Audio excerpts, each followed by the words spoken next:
어느 날 문득 거울 앞에 선 자신을 보게 됩니다. 언제 이렇게 나이를 먹었을까? 어느새 이렇게 많은 세월이 흘렀을까? 그리고 조용히 물어봅니다. 나는 누구를 위해 이렇게 살아왔을까? 대답은 언제나 같습니다. 자식들이었습니다. 아이가 아플까봐, 배고플까봐, 추울까봐. 학교 다닐 때는 성적이 걱정이고, 직장 다닐 때는 건강이 걱정이었습니다. 결혼하고 나서는 또 그 집에서 잘 지내는지, 아이들은 잘 크는지, 걱정은 끝이 없었습니다. 그렇게 평생을 자식만 보고 달려왔습니다. 그런데 말입니다. 이제 자식들은 다 컸습니다. 각자 자기 인생을 살고 있습니다. 더 이상 당신의 손길이 절실하게 필요하지 않습니다. 그런데도 마음은 왜 이렇게 무거울까요? 가슴 한편은 왜 이렇게 허전할까요? 내가 뭘 잘못한 걸까? 더 잘해줄 걸 그랬나? 내가 더 희생했어야 하나? 이런 생각들이 밤마다 찾아옵니다. 오늘 이 시간에는 당신의 그 무거운 마음을 조금이라도 덜어드리고 싶습니다. 200년 전 조선시대에도 당신과 똑같은 고민을 했던 분이 있습니다. 바로 정약용이라는 학자입니다. 이분은 평생 유배지에서 가족과 떨어져 지내야 했습니다. 자식들 얼굴도 제대로 보지 못하고 아내와도 멀리 떨어져 살았습니다. 그런데도 정약용은 무너지지 않았습니다. 오히려 그 긴 시간 동안 사람의 마음에 대해 깊이 생각했습니다. 어떻게 하면 마음이 편안해질 수 있을까? 어떻게 하면 후회와 걱정에서 벗어날 수 있을까? 어떻게 하면 남은 인생을 더 행복하게 살 수 있을까? 정약용이 남긴 말들은 200년이 지난 지금도 우리 마음을 어루만져 줍니다. 오늘 이 이야기는 당신이 평생 자식을 위해 살아온 그 시간들이 결코 헛되지 않았다는 것을 말씀드리려 합니다.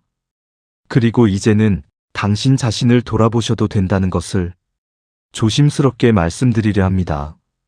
자식을 위해 사는 것도 아름답지만 이제는 당신이 편안해질 차례입니다. 누구를 위해 평생을 살아왔는지 돌아보는 순간 비로소 마음의 쉼이 찾아옵니다. 지금부터 정약용의 지혜를 빌려 당신의 마음을 천천히 어루만져 보겠습니다. 편안하게 들으시면 됩니다. 아무것도 하지 않으셔도 됩니다. 그냥 가만히 이 목소리에 마음을 맡기시면 됩니다. 당신의 지난 삶을 위로하고 남은 시간을 더 편안하게 만드는 이야기. 지금부터 시작합니다. 이런 이야기가 더 필요하시다면 구독과 좋아요 부탁드립니다. 당신의 마음을 조금이라도 가볍게 해드릴 수 있다면 그것만으로도 큰 보람입니다. 나이가 들수록 이상한 일이 생깁니다. 몸은 예전만 못한데 마음의 짐은 오히려 더 무거워집니다. 젊었을 때는 그냥 앞만 보고 달렸습니다. 뭐가 옳은지 그른지 생각할 틈도 없이 그저 살기 위해 움직였습니다. 그런데 나이가 들고 자식들이 다 크고 이제 좀 쉬어도 될 것 같은데 마음은 왜 이렇게 무거울까요? 정약용은 이렇게 말했습니다. 마음이 바로 서야 세상이 바로 선다. 무슨 뜻일까요? 마음이 흔들리면 모든 것이 흔들린다는 뜻입니다. 마음이 불안하면 작은 일에도 크게 상처받습니다. 마음이 무거우면 아무것도 아닌 일이 큰 일처럼 느껴집니다. 반대로 말하면 마음만 바로 세우면 세상도 제자리를 찾는다는 뜻입니다. 그런데 문제는 나이가 들수록 마음을 바로 세우기가 더 어렵다는 겁니다. 왜 그럴까요? 첫 번째 이유는 책임감 때문입니다. 부모라는 이름은 무겁습니다. 평생 누군가를 책임져야 한다는 그 무게. 자식이 어릴 때는 밥 먹이고 재우는 것만 신경 쓰면 됐습니다. 그런데 자식이 크면서부터는 달라집니다. 내가 잘 키웠나? 내가 뭘 잘못 가르친 건 아닐까? 저 아이가 힘들어하는 건 나 때문 아닐까? 이런 생각들이 머릿속을 떠나지 않습니다. 자식이 잘 되면 다행이지만 조금이라도 힘들어하는 모습을 보면 모든 게 내 탓 같습니다. 부모는 그런 겁니다. 자식의 인생까지 자기 책임인 것처럼 느낍니다. 두 번째 이유는 후회 때문입니다. 그때 저렇게 할 걸. 좀 더 잘해줄 걸. 왜 그렇게 화를 냈을까? 돌이켜보면 후회투성이입니다. 자식이 어릴 때 좀 더 놀아줄 걸. 바쁘다고 안아주지 않았던 그날들. 피곤하다고 이야기를 들어주지 않았던 저녁들. 지나고 나면 다 후회입니다. 그런데 이미 지나간 일입니다. 되돌릴 수도 없고 고칠 수도 없습니다. 그 후회가 마음속에 쌓이고 쌓여서 나이가 들수록 짐이 됩니다. 세 번째 이유는 미안함 때문입니다. 내가 더 잘 살았어야 하는데, 더 많이 벌어서 편하게 해줬어야 하는데, 더 좋은 환경에서 키웠어야 하는데, 이런 미안함이 가슴 한편에 자리 잡고 있습니다. 남들은 다 해주는데 나는 못 해준 것들. 다른 집 아이들은 다 받는데 우리 아이는 못 받은 것들. 그런 것들이 미안함으로 남아서 평생 마음을 짓누릅니다. 네 번째 이유는 걱정 때문입니다. 자식이 아무리 커도 걱정은 끝이 없습니다. 어릴 때는 아프지 않을까 걱정하고, 크면 학교 생활 잘할까 걱정하고, 성인이 되면 직장 생활 잘할까 걱정합니다. 결혼하면 또 결혼 생활 걱정이고, 손주가 생기면 손주 걱정입니다. 부모의 걱정은 자식이 몇 살이든 멈추지 않습니다. 60살, 70살이 되어도 마찬가지입니다. 그 걱정이 마음을 무겁게 만듭니다. 정약용은 이 모든 것을 알고 있었습니다. 그는 18년 동안 유배지에서 자식들을 멀리서 지켜봐야 했습니다. 편지로만 소식을 주고받으며 아버지로서의 책임, 후회, 미안함, 걱정을 모두 느꼈습니다. 그래서 그는 고민했습니다. 어떻게 하면 이 무거운 마음을 내려놓을 수 있을까? 정약용이 찾은 답은 간단했습니다. 마음이 흐트러지는 이유는 마음의 중심이 없기 때문이다. 무슨 뜻일까요? 우리가 마음이 무거운 이유는 생각의 중심이 자꾸 흔들리기 때문입니다. 내가 잘못했나? 내가 부족했나? 내가 더 해야 하나? 이렇게 자꾸 자기를 의심하고 자기를 탓하니까 마음이 무거워지는 겁니다. 정약용은 이렇게 말했습니다. 마음의 중심을 바로 세우려면 먼저 자기 자신을 믿어야 한다. 당신은 충분히 잘했습니다. 최선을 다했습니다. 할 수 있는 모든 것을 했습니다. 그런데도 마음이 무거운 건 당신이 잘못해서가 아닙니다. 그냥 부모라서 그런 겁니다. 사랑하는 사람을 걱정하는 게 당연한 거니까요. 하지만 알아야 합니다. 그 무거운 마음을 계속 짊어지고 살 필요는 없다는 것을. 책임감도, 후회도, 미안함도, 걱정도 이제는 조금씩 내려놓아도 됩니다. 자식은 이제 어른입니다. 스스로 살아갈 힘이 있습니다. 당신이 모든 걸 책임질 필요가 없습니다. 당신이 모든 걸 후회할 필요도 없습니다. 정약용의 말처럼 마음이 바로 서야 세상이 바로 섭니다. 그리고 마음을 바로 세우는 첫걸음은 자기 자신을 용서하는 것입니다. 나는 잘했다. 나는 최선을 다했다. 나는 충분히 좋은 부모였다. 이렇게 스스로에게 말해주는 것. 그것이 무거운 마음을 내려놓는 시작입니다. 그런데 이렇게 말씀드리면 어떤 분들은 이렇게 생각하실 겁니다. 그래도 내가 더 잘했어야 했는데. 내가 포기한 것들이 너무 많은데. 맞습니다. 당신은 정말 많은 것을 포기했습니다. 평생을 자식만 바라보며 살았습니다. 그 시간들을 한번 천천히 돌아봐야 합니다. 그래야 당신이 얼마나 귀한 일을 해왔는지 알 수 있으니까요. 아침에 눈을 뜨면 제일 먼저 무엇을 생각했나요? 애들 학교 보내야지. 밥 먹였나? 숙제는 했나? 하루가 시작되는 순간부터 당신의 생각은 온통 자식 생각뿐이었습니다. 밤에 잠자리에 들 때도 마찬가지였습니다. 오늘 애가 학교에서 힘든 일은 없었을까? 내일 도시락 뭘 싸줄까? 감기 기운이 있는 것 같은데. 잠들기 전 마지막 생각도 자식이었습니다. 정약용은 이렇게 말했습니다. 사람을 기르는 일은 나라를 기르는 것과 같다. 자식 하나를 키우는 것이 나라 하나를 세우는 것만큼 중요하고 어렵다는 뜻입니다. 그만큼 부모의 역할은 귀한 것입니다. 그런데 우리는 그걸 너무 당연하게 여기며 살았습니다. 부모니까 당연하다고 생각했습니다. 하지만 당연한 게 어디 있습니까? 당신의 20대를 떠올려 보세요. 친구들은 연애도 하고 여행도 다니고 자기가 하고 싶은 것들을 했습니다. 하지만 당신은 달랐습니다. 아이가 생기고 나서부터는 모든 게 달라졌습니다. 영화 한 편 보러 가는 것도 마음대로 못했습니다. 아이를 맡길 데가 없으면 그냥 포기했습니다. 친구들 만나는 것도 줄었습니다. 애 봐야 해서라는 말이 입버릇이 됐습니다. 당신의 20대는 당신의 시간이 아니었습니다. 30대도 마찬가지였습니다. 아이가 학교에 들어가면서 걱정은 더 많아졌습니다. 학교 생활은 잘하는지, 친구들이랑 잘 지내는지, 공부는 따라가는지, 학부모 모임에 나가면 다른 집 아이들이랑 비교가 됐습니다. 우리 애는 왜 저렇게 못할까? 내가 뭘 잘못하고 있는 걸까? 자꾸 자신을 탓하게 됐습니다. 그리고 더 열심히 했습니다. 학원도 알아보고, 과외도 시키고, 할 수 있는 건 다 해줬습니다. 그러다 보니 돈이 필요했습니다. 남편 월급만으로는 부족했습니다. 그래서 당신도 일을 나갔습니다. 아침 일찍 나가서 저녁 늦게 들어오는 날들. 피곤해도 집에 오면 쉴 수가 없었습니다. 밥해야 하고, 설거지해야 하고, 아이들 숙제도 봐줘야 했습니다. 당신의 30대는 쉬는 날이 없었습니다.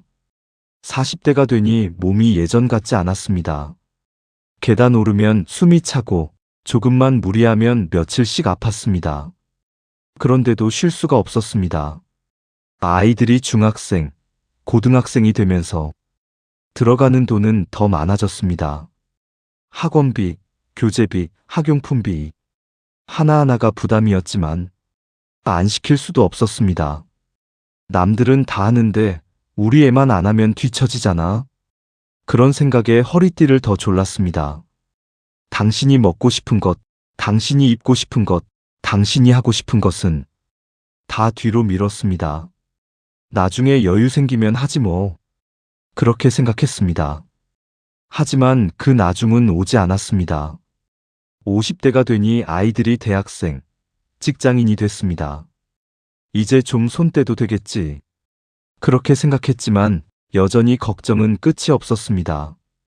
대학생이 된 아이는 학비가 걱정이고 직장인이 된 아이는 직장 생활이 걱정이었습니다. 결혼 준비를 하는 아이를 보면 또 마음이 복잡했습니다. 저 아이가 결혼해서 잘 살 수 있을까? 내가 더 도와줘야 하는 거 아닐까? 결혼하고 나서도 마찬가지였습니다. 명절 때마다 신경 쓰이고 손주가 태어나면 또 손주 걱정. 당신의 50대도 여전히 자식 걱정으로 가득했습니다. 돌이켜보면 참 신기합니다. 당신의 인생에서 나를 위한 시간이 얼마나 있었을까요? 아침에 눈 뜨는 순간부터 밤에 잠들 때까지 모든 생각이 자식 중심이었습니다. 밥을 먹을 때도 자식 생각, 길을 걸을 때도 자식 생각, 잠자리에 누워서도 자식 생각. 당신의 시간은 온통 자식의 시간이었습니다. 정약용은 이런 부모의 마음을 누구보다 잘 알았습니다. 그는 유배지에서 18년을 살면서 멀리 있는 자식들을 늘 걱정했습니다. 편지를 쓸 때마다 자식들에게 이런 말을 했습니다. 부모의 마음은 자식을 향해 있다. 자식이 잘 되는 것이 부모의 가장 큰 소원이다. 그러면서도 정약용은 깨달았습니다. 부모가 자식을 사랑하는 것은 당연하지만 그 사랑이 너무 무거워지면 오히려 자식에게도 부모 자신에게도 해가 된다는 것을, 당신이 평생 자식만 바라보며 산 것은 사랑 때문이었습니다. 하지만 그 사랑이 너무 컸기 때문에 정작 당신 자신은 돌보지 못했습니다. 당신이 좋아하는 게 뭔지, 당신이 하고 싶은 게 뭔지, 당신이 어떻게 살고 싶은지 이런 것들을 생각할 틈이 없었습니다. 아니, 생각하려고 하지도 않았습니다. 그런 건 사치라고 여겼습니다. 나는 괜찮아. 애들만 잘 되면 돼. 이렇게 스스로를 달랬습니다. 하지만 알아야 합니다. 당신이 포기했던 그 모든 시간들이 헛되지 않았다는 것을, 당신이 자식을 위해 쏟은 그 모든 노력이 충분히 가치 있었다는 것을. 정약용의 말처럼 사람을 기르는 일은 나라를 기르는 일만큼 중요합니다. 당신은 한 사람의 인생을 만들었습니다. 한 사람이 세상을 살아갈 수 있도록 기초를 놓았습니다. 그것이 얼마나 대단한 일인지 당신은 너무 당연하게 여기고 있습니다. 당신의 자식이 지금 어떻게 살고 있든 그것은 당신의 잘못이 아닙니다.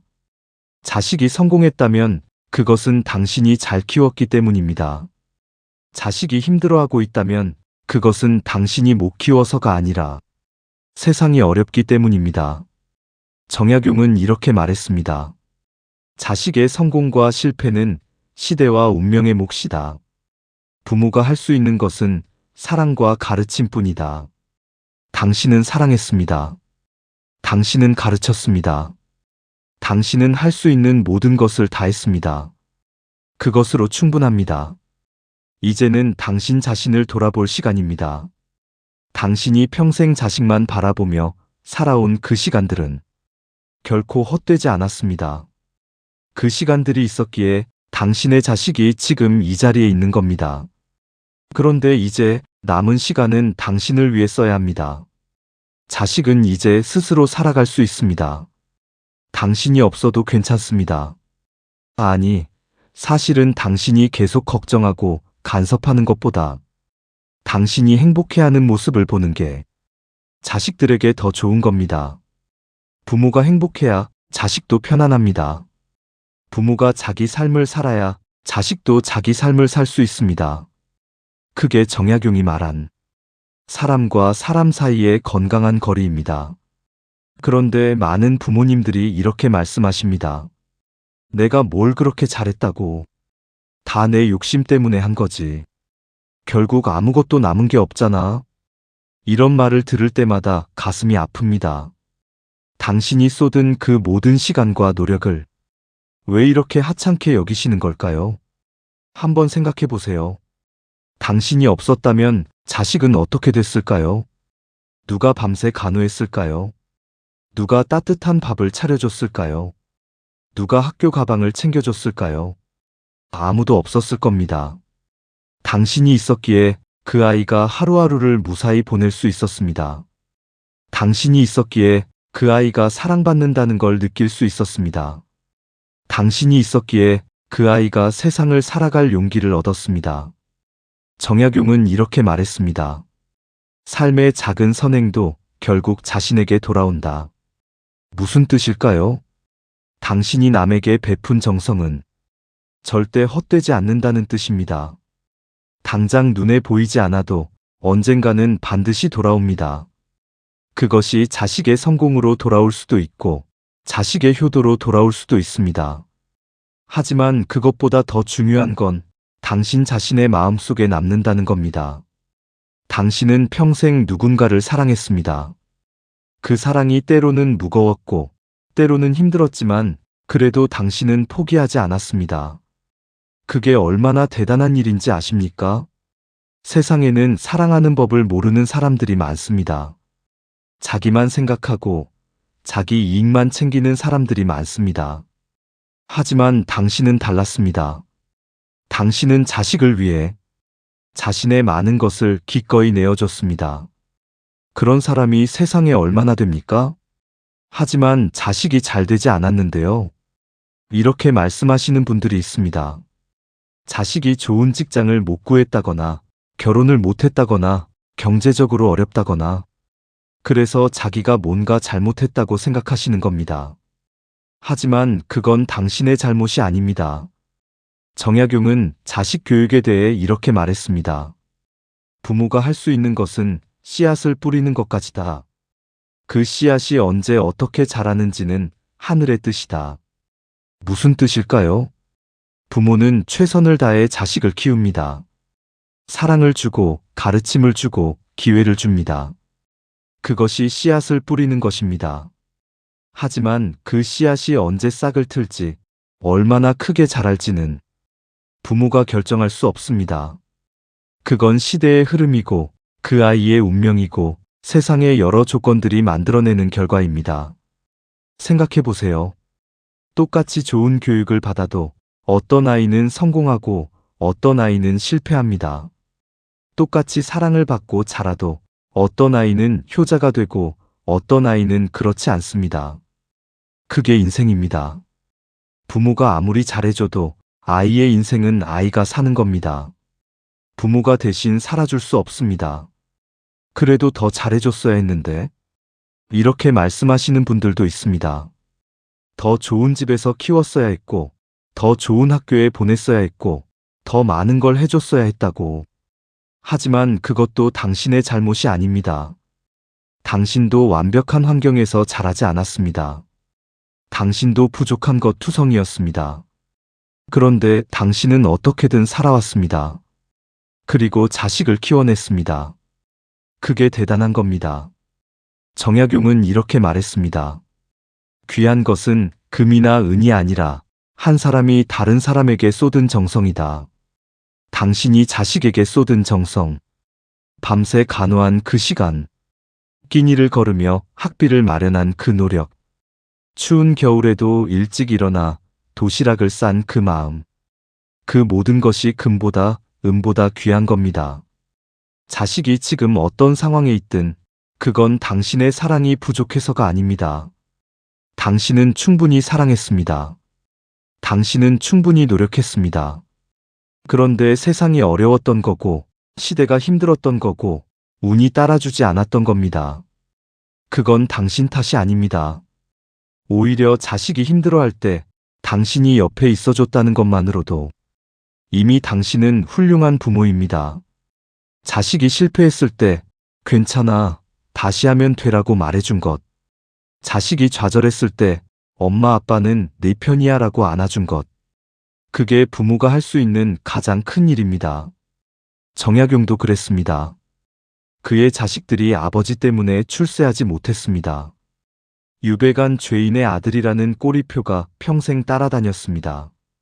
하지만 정약용은 자식들에게 끊임없이 편지를 보냈습니다. 세상이 너희를 인정하지 않아도 아버지는 너희를 믿는다. 지금은 힘들어도 바르게 살면 언젠가 빛을 볼 것이다. 그렇게 자식들을 격려하고 응원했습니다. 그게 부모가 할 수 있는 전부였지만 그것만으로도 충분했습니다. 당신도 마찬가지입니다. 자식에게 줄 수 있는 가장 큰 선물은 돈도 아니고 집도 아니고 명예도 아닙니다.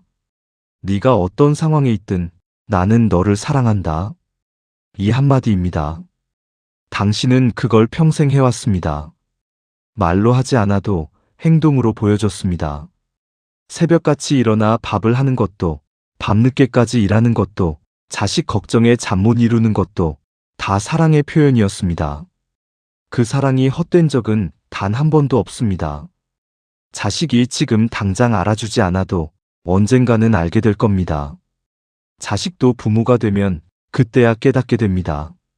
아, 우리 엄마 아빠가 나를 이렇게 사랑했구나. 내가 당연하게 여긴 모든 것들이 사실은 희생이었구나. 그때 비로소 당신이 쏟은 사랑의 무게를 알게 됩니다. 정약용은 이렇게 말했습니다. 지금 빛을 보지 못해도 선한 마음으로 한 일은 반드시 열매를 맺는다. 당신이 자식을 위해 쏟은 모든 것, 그것은 반드시 어딘가에 남아 있습니다. 자식의 마음 속에, 자식의 행동 속에, 자식이 사는 방식 속에 당신의 사랑이 새겨져 있습니다. 그러니 이제는 그만 자책하세요. 내가 부족했다. 내가 더 잘했어야 했다. 다 내 잘못이다. 이런 생각은 이제 내려놓으세요. 당신은 충분히 잘했습니다. 당신은 훌륭한 부모였습니다. 당신이 쏟은 사랑은 결코 헛되지 않았습니다. 이제는 당신 자신을 돌볼 차례입니다. 평생 자식을 위해 살았으니 이제는 당신을 위해 사는 시간이 필요합니다. 그게 이기적인 게 아닙니다. 그게 당연한 겁니다. 아니, 사실은 자식을 위해서라도 당신이 행복해야 합니다. 부모가 행복해야 자식도 편합니다. 부모가 자기 삶을 살아야 자식도 자유롭습니다. 정약용의 지혜를 빌려 이제 당신 자신을 어떻게 돌봐야 할지 천천히 이야기해 드리겠습니다. 한번 물어보겠습니다. 당신이 좋아하는 게 뭡니까? 글쎄요. 잘 모르겠어요. 이렇게 대답하시는 분들이 많습니다. 평생 자식만 생각하며 살다 보니 정작 자기가 뭘 좋아하는지 모릅니다. 당신이 하고 싶은 게 뭡니까? 특별히 하고 싶은 건 없어요. 이렇게 말씀하십니다. 하지만 그건 정말로 하고 싶은 게 없어서가 아닙니다. 너무 오랫동안 자신을 돌아보지 않아서 감각이 무뎌진 겁니다. 정약용은 이렇게 말했습니다. 자기를 닦는 일보다 급한 일은 없다. 무슨 뜻일까요? 세상에서 가장 중요한 일은 자기 자신을 돌보는 것이라는 뜻입니다.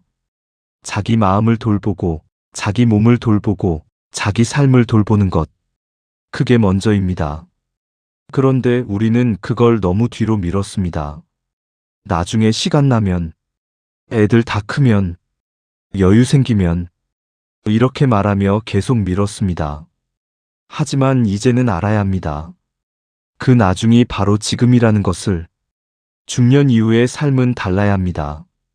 지금까지는 자식을 위해 살았다면 이제부터는 자신을 위해 살아야 합니다. 이게 이기적인 게 아닙니다. 이게 자연스러운 겁니다. 모든 생명에는 주기가 있습니다. 봄에는 씨를 뿌리고, 여름에는 가꾸고, 가을에는 거두고, 겨울에는 쉽니다. 당신의 인생도 마찬가지입니다. 젊었을 때는 씨를 뿌리는 시기였습니다. 자식을 낳고 기르는 시기. 중년은 가꾸는 시기였습니다. 자식이 잘 자라도록 보살피는 시기. 그리고 이제는 거두고 쉬는 시기입니다. 자식은 이미 자랐고, 이제 당신은 쉬어도 됩니다. 하지만 아직도 해야 할 일이 많은데요. 이렇게 말씀하시는 분들이 있습니다. 손주 봐줘야 하고, 자식들 집안일 도와줘야 하고, 명절 준비도 해야 하고. 맞습니다. 여전히 할 일이 많습니다. 하지만 그게 전부여서는 안 됩니다. 당신의 하루가 온통 남을 위한 일로만 채워져서는 안 됩니다. 적어도 하루에 1시간, 아니 30분이라도 오롯이 당신만을 위한 시간이 있어야 합니다. 정약용은 유배지에서도 매일 자신을 돌봤습니다. 아침에 일어나면 조용히 앉아서 하루를 시작하는 마음을 다잡았습니다. 책을 읽고, 글을 쓰고, 생각을 정리했습니다. 그게 그에게는 자기를 돌보는 시간이었습니다. 힘든 유배 생활 속에서도 자기 자신을 놓치지 않으려 노력했습니다. 그래서 그는 무너지지 않았습니다. 오히려 더 깊은 사람이 되었습니다. 당신도 자신을 돌봐야 합니다. 거창한 게 아닙니다. 아침에 일어나서 창밖을 바라보며 커피 한 잔 마시는 것, 혼자 조용히 산책하며 아무 생각 없이 걷는 것, 좋아하는 음악을 들으며 그냥 멍하니 있는 것, 이런 작은 것들이 자기를 돌보는 시간입니다. 몸도 돌봐야 합니다. 나이가 들면 몸이 예전 같지 않습니다. 여기저기 아프고 피곤합니다. 그런데도 우리는 몸을 혹사합니다. 이 정도야 괜찮아. 참을 만해. 이렇게 생각하며 견딥니다. 하지만 그러면 안 됩니다. 몸이 아프면 쉬어야 합니다. 피곤하면 자야 합니다. 무리하면 안 됩니다. 정약용은 이렇게 말했습니다. 몸이 건강해야 마음도 건강하다. 몸이 아프면 마음도 우울해집니다. 몸이 피곤하면 작은 일에도 짜증이 납니다. 그러니 몸을 돌보는 것이 곧 마음을 돌보는 것입니다. 규칙적으로 병원에 가세요. 검진을 받으세요. 아픈 데가 있으면 치료받으세요. 이 나이에 병원 가면 뭐해? 어차피 늙으면 다 아픈 거지. 이렇게 생각하지 마세요. 당신은 아직 할 일이 많습니다. 건강해야 그 일들을 할 수 있습니다. 그리고 무엇보다 당신 스스로를 위해 건강해야 합니다. 취미도 가지세요. 이 나이에 무슨 취미를? 이렇게 말씀하시는데 취미의 나이가 어디 있습니까? 그림을 그리고 싶으면 그리세요. 노래를 부르고 싶으면 부르세요. 춤을 추고 싶으면 추세요. 누가 뭐라고 하든 상관없습니다. 당신이 좋으면 되는 겁니다. 정약용은 유배지에서 꽃을 키웠습니다. 아무도 없는 외딴 곳에서 그는 작은 화분에 꽃을 심고 가꿨습니다. 그게 그에게 위로가 됐습니다. 꽃이 자라는 것을 보며 생명의 신비를 느꼈고 꽃이 피는 것을 보며 희망을 발견했습니다. 작은 취미 하나가 삶을 견딜 수 있게 만들었습니다. 당신에게도 그런 게 필요합니다. 아침에 눈 떴을 때 오늘 이것 좀 해봐야지 하고 설레는 마음이 드는 무언가, 저녁에 잠들기 전 오늘도 즐거웠네 하고 웃을 수 있는 무언가, 그게 뭐든 상관없습니다. 정원 가꾸기일 수도 있고 책 읽기일 수도 있고 요리일 수도 있고 걷기일 수도 있습니다. 중요한 건 그 시간만큼은 오롯이 당신의 시간이라는 것입니다. 친구도 만나세요. 나이가 들수록 친구를 만나는 게 귀찮아집니다. 뭐하러 만나나? 만나봤자 할 얘기도 없는데. 이렇게 생각하게 됩니다. 하지만 사람은 사람을 만나야 합니다. 혼자 있으면 생각이 자꾸 안으로만 향합니다. 걱정만 늘어나고 우울해집니다. 하지만 사람을 만나면 달라집니다. 웃기도 하고 수다도 떨고 옛날 이야기도 나눕니다. 그러다 보면 마음이 가벼워집니다. 정약용도 유배지에서 외로웠지만 동네 사람들과 어울리려 노력했습니다. 그들과 차를 마시고 이야기를 나누고 때로는 그들의 어려움을 들어주기도 했습니다. 그렇게 사람들과 연결되어 있으니 외로움을 견딜 수 있었습니다. 혼자만의 시간도 필요하지만 사람과 함께하는 시간도 필요합니다. 균형이 중요합니다. 너무 혼자만 있으면 고립되고 너무 사람들과만 있으면 지칩니다. 적당히 혼자 있다가 적당히 만나고 적당히 연락하고, 그게 건강한 삶입니다. 그리고 무엇보다 중요한 것, 자식에게 너무 집착하지 마세요. 자식이 전화 안 한다고 서운해하지 마세요. 자식이 자주 안 온다고 섭섭해하지 마세요. 자식은 자식 인생이 있습니다. 바쁩니다. 힘듭니다. 당신도 그랬잖아요. 젊을 때는 부모님께 자주 전화 못했잖아요. 바빠서 정신없어서. 자식도 마찬가지입니다. 정약용은 이렇게 말했습니다. 자식을 사랑하되 거리를 두어라. 가까이 있되 너무 붙잡지 마라. 자식을 사랑하는 것과 자식에게 집착하는 것은 다릅니다. 사랑은 자유를 줍니다. 집착은 짐이 됩니다. 자식이 편하게 자기 삶을 살 수 있도록 당신은 한 걸음 물러서야 합니다. 그게 진짜 사랑입니다. 그리고 당신도 자식으로부터 한 걸음 물러나야 합니다. 자식 걱정하는 시간을 자신을 돌보는 시간으로 바꾸세요. 자식 눈치 보는 시간을 자신이 좋아하는 일 하는 시간으로 바꾸세요. 자식이 뭐라고 할까봐 조심하는 대신 당신이 하고 싶은 걸 하세요. 이제는 당신이 주인공이 될 차례입니다. 평생 조연으로 살았습니다. 자식이 주인공이고 당신은 조연이었습니다. 하지만 이제는 달라야 합니다. 당신의 인생에서는 당신이 주인공이어야 합니다.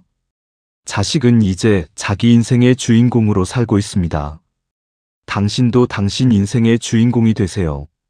그렇게 당신이 행복해지면 자식도 편해집니다. 부모가 자기 삶을 살면 자식도 죄책감 없이 자기 삶을 살 수 있습니다. 부모가 행복하면 자식도 안심하고 자기 일에 집중할 수 있습니다. 결국 당신이 행복해지는 것이 자식을 위한 일이기도 합니다. 정약용의 말을 다시 한번 기억하세요. 자기를 닦는 일보다 급한 일은 없다. 이제는 당신을 돌볼 시간입니다. 당신의 마음을 돌보고, 당신의 몸을 돌보고, 당신의 삶을 돌보세요. 그게 지금 당신이 해야 할 가장 중요한 일입니다. 그런데 말로는 쉽지만 실제로 마음을 가볍게 하는 건 어렵습니다. 그래, 이제 나를 돌봐야지. 이렇게 결심해도 여전히 마음은 무겁습니다. 자식 걱정이 사라지지 않고 후회가 계속 떠오르고 불안이 가시지 않습니다. 어떻게 해야 할까요? 정약용은 평생 이 문제를 고민했습니다. 어떻게 하면 무거운 마음을 가볍게 할 수 있을까? 어떻게 하면 편안하게 살 수 있을까? 그리고 그는 깨달았습니다. 마음을 가볍게 하는 데는 특별한 비법이 필요한 게 아니라 몇 가지 간단한 원칙만 지키면 된다는 것을. 그 원칙을 지금부터 하나씩 말씀드리겠습니다. 첫 번째 원칙입니다. 말을 줄이면 마음이 고요해집니다. 정약용은 이렇게 말했습니다. 말이 많으면 마음이 흐트러진다. 말을 줄이면 마음이 모인다. 무슨 뜻일까요? 우리는 하루 종일 말을 합니다. 자식에게, 배우자에게, 이웃에게. 그런데 그 말들 중에 꼭 필요한 말이 얼마나 될까요? 대부분은 불필요한 말입니다. 특히 부모들은 자식에게 말이 많습니다. 그렇게 하면 안 돼. 내가 뭐라고 했어? 이것도 해야지, 저것도 해야지. 끊임없이 조언하고, 끊임없이 걱정하고, 끊임없이 잔소리합니다. 하지만 생각해 보세요. 그 말들이 자식에게 도움이 됐나요? 대부분은 그렇지 않습니다. 오히려 자식을 짜증나게 만들고 관계를 멀어지게 만듭니다. 정약용은 아들에게 이런 편지를 보냈습니다. 내가 너에게 하고 싶은 말이 산더미 같다. 하지만 다 하지 않겠다.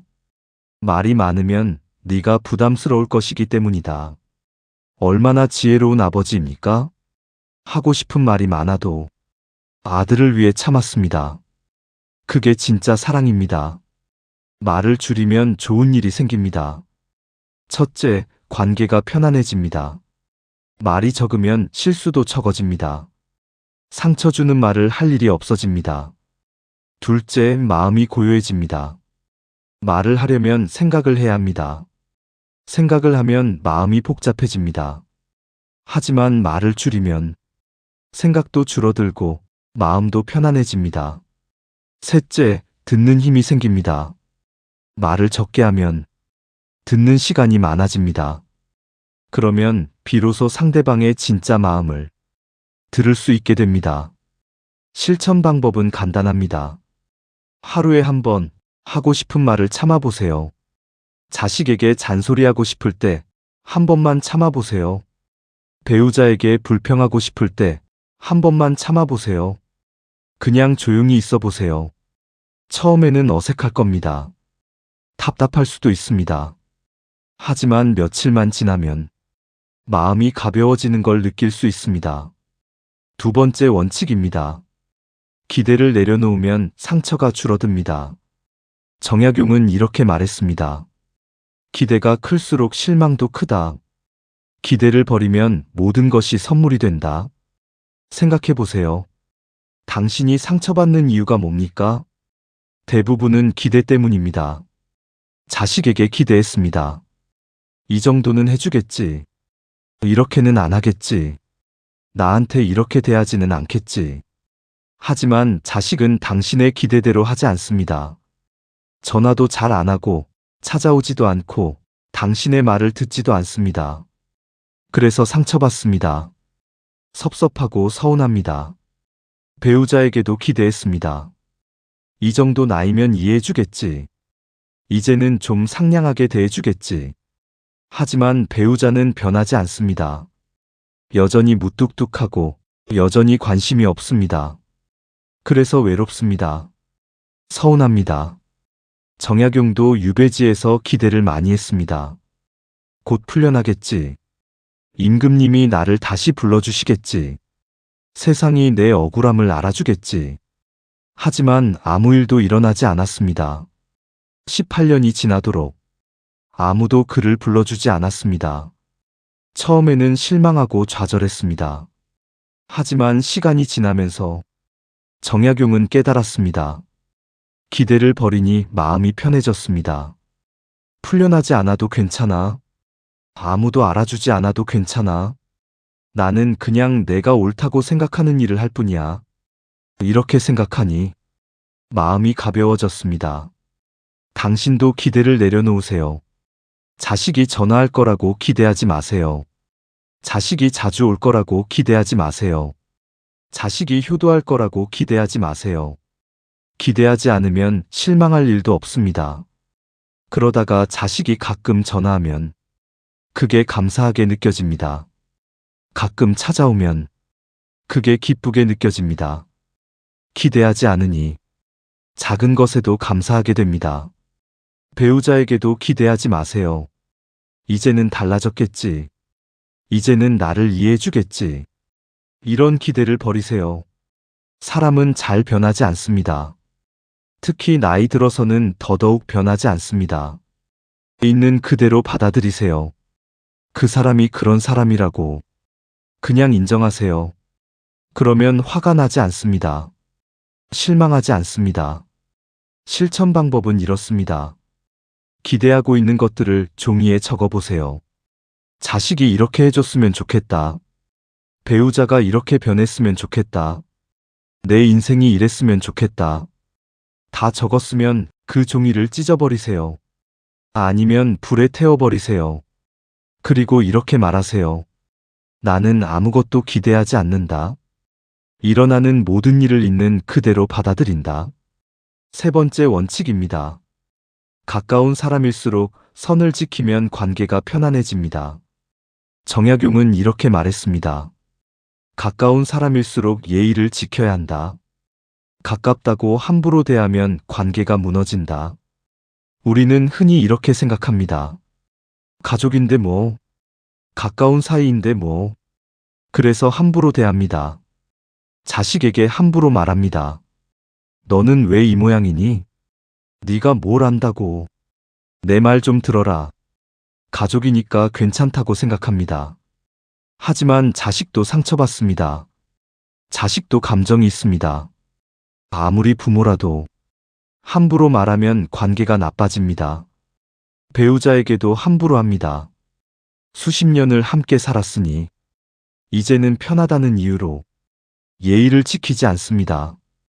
고맙다는 말도 안 하고 미안하다는 말도 안 하고 그냥 당연하게 여깁니다. 하지만 그게 관계를 쉽게 만듭니다. 정약용은 아내에게 편지를 쓸 때 언제나 정중했습니다. 멀리 떨어져 있어서가 아니라 아내를 존중했기 때문입니다. 자식들에게도 마찬가지였습니다. 아버지지만 일방적으로 명령하지 않았습니다. 항상 이유를 설명했고 항상 존중했습니다. 그래서 자식들이 아버지를 존경했습니다. 가까운 사람일수록 선이 필요합니다. 넘지 말아야 할 선, 지켜야 할 예의. 자식이라고 해서 인생에 과도하게 간섭하면 안 됩니다. 자식의 결혼 생활, 자식의 직장 생활, 자식의 육아 방식. 이런 것들은 자식의 영역입니다. 부모가 넘어가면 안 되는 선입니다. 조언하고 싶어도 참으세요. 물어보기 전에는 말하지 마세요. 물어보면 그때 가서 조심스럽게 의견을 말하세요.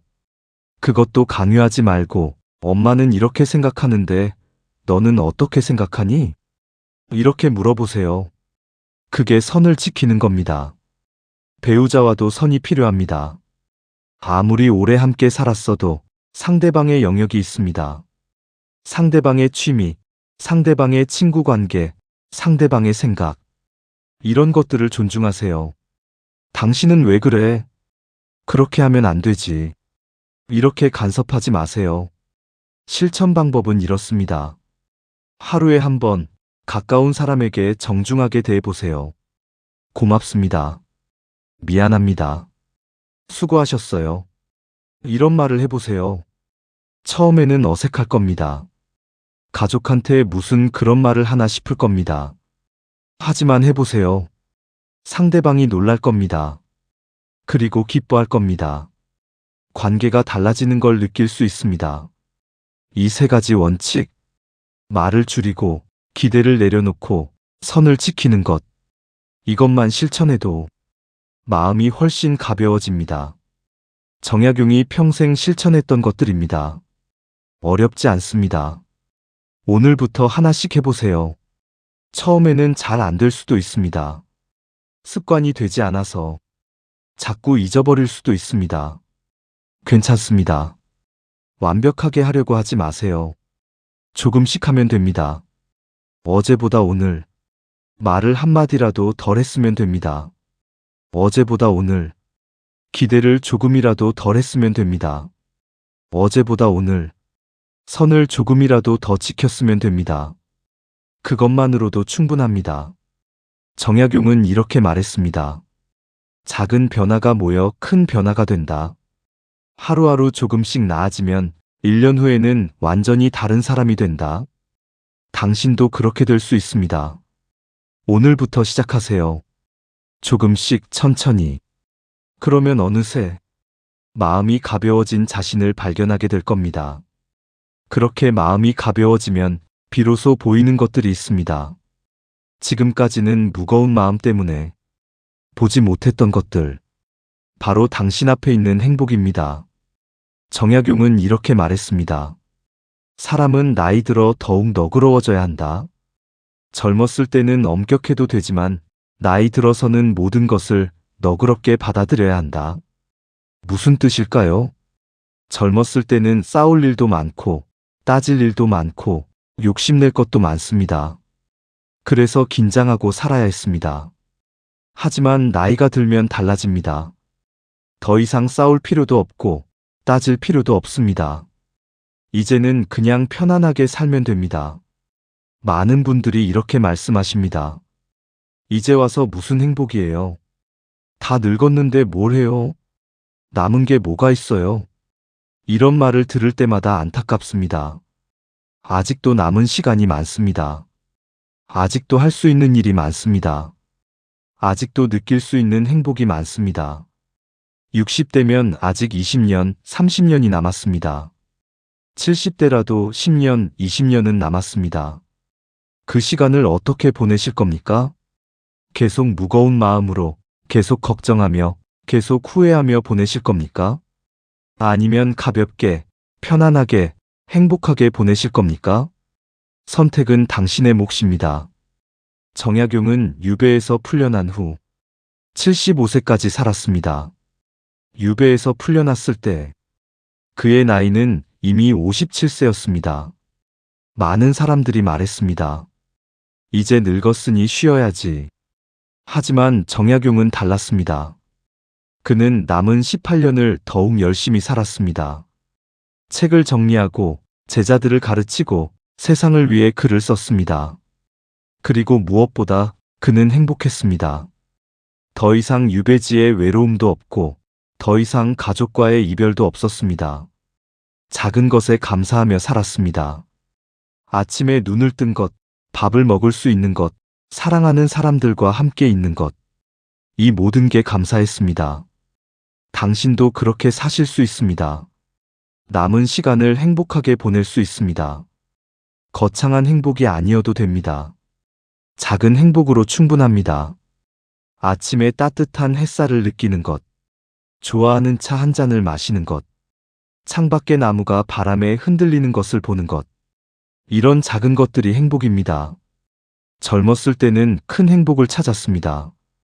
성공하고 싶었고, 돈을 많이 벌고 싶었고, 남들에게 인정받고 싶었습니다. 그래서 행복을 미뤘습니다. 나중에 성공하면 행복할 거야.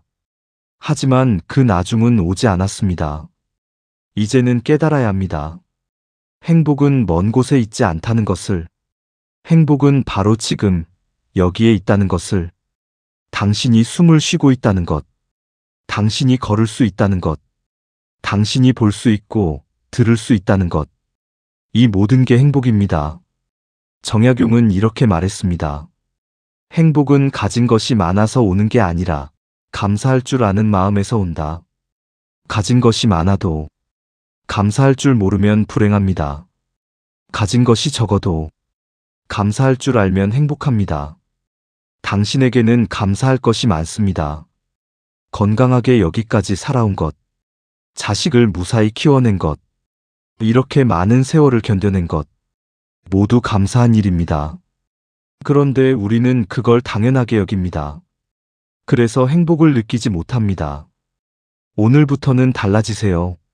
아침에 눈을 뜨면 오늘도 살아있구나 하고 감사하세요. 밥을 먹을 때 이렇게 맛있는 밥을 먹을 수 있구나 하고 감사하세요. 날씨가 좋으면 참 좋은 날씨네 하고 감사하세요. 작은 것에 감사하다 보면 마음이 따뜻해집니다. 그리고 미안해하지 마세요. 이제는 당신이 행복해져도 됩니다. 아무에게도 미안해할 필요 없습니다. 자식에게 미안해할 필요 없습니다. 당신은 평생 자식을 위해 살았습니다. 이제 당신을 위해 살아도 됩니다. 배우자에게 미안해할 필요 없습니다. 당신은 평생 가족을 위해 희생했습니다. 이제 당신이 좋아하는 것을 해도 됩니다. 정약용은 말년에 제자들에게 이렇게 말했습니다. 나는 이제 아무것도 두렵지 않다. 살아야 할 만큼 살았고 해야 할 일은 다 했다. 이제는 그냥 하루하루를 즐기며 살 뿐이다. 얼마나 여유 있는 모습입니까? 더 이상 불안하지도 않고 더 이상 조급하지도 않습니다. 그저 하루하루를 편안하게 사는 것. 그게 노년의 지혜입니다. 당신도 그렇게 사세요. 더 이상 조급해하지 마세요. 더 이상 불안해하지 마세요. 해야 할 일은 다 하셨습니다. 이제는 쉬셔도 됩니다. 아침에 일어나서 오늘은 뭘 하지? 하고 고민하지 마세요. 하고 싶은 게 있으면 하고 없으면 그냥 쉬세요. 그게 당신의 권리입니다. 혼자만의 시간을 즐기세요. 젊었을 때는 혼자 있는 게 외로웠습니다. 늘 누군가와 함께 있어야 했습니다. 하지만 이제는 다릅니다. 혼자 있는 시간이 가장 편안한 시간입니다. 아무 눈치 볼 것도 없고 아무 신경 쓸 것도 없습니다.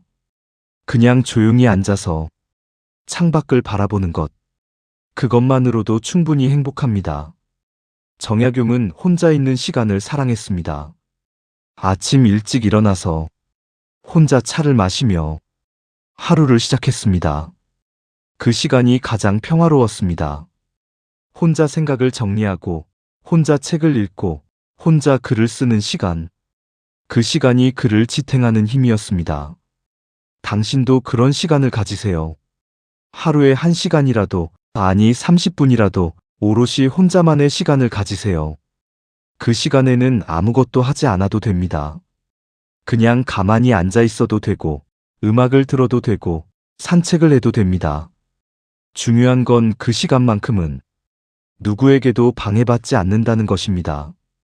가벼운 하루를 살아가세요. 무거운 일은 내려놓으세요. 복잡한 생각은 버리세요. 오늘 하루만 생각하세요. 내일 걱정은 내일 하면 됩니다. 어제 후회는 더 이상 하지 마세요. 지금 이 순간만 생각하세요. 정약용은 이렇게 말했습니다. 과거는 이미 지나갔고 미래는 아직 오지 않았다. 우리가 살 수 있는 것은 오직 현재뿐이다. 맞는 말입니다. 과거를 후회해봤자 바꿀 수 없고 미래를 걱정해봤자 알 수 없습니다. 오직 지금 이 순간만이 우리가 살 수 있는 시간입니다. 지금 이 순간을 사세요. 지금 이 순간을 느끼세요. 지금 이 순간을 즐기세요. 지금 당신이 앉아있는 그 자리가 편안한가요? 지금 당신이 듣고 있는 이 목소리가 당신에게 위로가 되나요? 그렇다면 그것으로 충분합니다. 남은 시간은 더 행복해져야 합니다. 당신은 그럴 자격이 있습니다. 평생 고생했습니다. 평생 희생했습니다. 이제는 당신이 행복할 차례입니다. 작은 것에 감사하고, 작은 것에 기뻐하고, 작은 것에 만족하세요. 그게 행복입니다. 정약용의 마지막 말을 기억하세요. 마음이 편하면 세상도 편하다. 세상을 바꿀 수는 없지만 마음을 바꿀 수는 있다. 세상이 당신을 힘들게 해도 마음이 편하면 견딜 수 있습니다. 자식이 당신을 서운하게 해도 마음이 편하면 괜찮습니다. 몸이 아파도 마음이 편하면 살만합니다. 그러니 마음을 편하게 가지세요. 더 이상 무거운 짐을 지지 마세요. 더 이상 자책하지 마세요. 더 이상 후회하지 마세요. 당신은 충분히 잘했습니다. 이제는 쉬어도 됩니다. 이제는 행복해도 됩니다. 남은 시간을 가볍게, 편안하게, 행복하게 보내세요. 그게 당신이 마땅히 누려야 할 삶입니다. 이제 이야기를 마무리할 시간입니다. 평생 자식만 보고 살아오신 당신. 그 시간들이 결코 헛되지 않았습니다. 당신이 쏟은 사랑은 자식의 마음 속에, 자식의 삶 속에 깊이 새겨져 있습니다. 정약용은 200년 전에 이렇게 말했습니다. 마음이 편하면 세상도 편하다. 세상을 바꿀 수는 없습니다. 자식을 바꿀 수도 없습니다. 과거를 바꿀 수도 없습니다. 하지만 당신의 마음은 바꿀 수 있습니다. 무거운 마음을 가볍게 할 수 있고, 불안한 마음을 편안하게 할 수 있습니다. 이제는 당신을 보셔야 합니다. 평생 남을 위해 살았으니, 이제는 당신을 위해 사는 시간이 필요합니다. 그게 이기적인 게 아닙니다. 그게 당연한 겁니다. 오늘부터 시작하세요. 말을 조금 줄이고, 기대를 조금 내려놓고, 작은 것에 감사하세요. 거창하게 하지 않아도 됩니다. 조금씩, 천천히 하면 됩니다. 당신은 충분히 잘했습니다. 당신은 훌륭한 부모였습니다.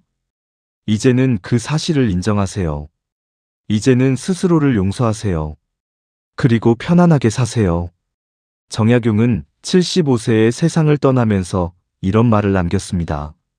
나는 후회 없이 살았다. 사랑하는 사람들을 사랑했고, 마음 편히 살았다. 당신도 언젠가 그렇게 말할 수 있기를 바랍니다. 후회 없이 살았다고, 마음 편히 살았다고, 행복했다고. 평생 자식만 보고 살아오신 당신. 이제는 당신이 편안해질 시간입니다. 고맙습니다.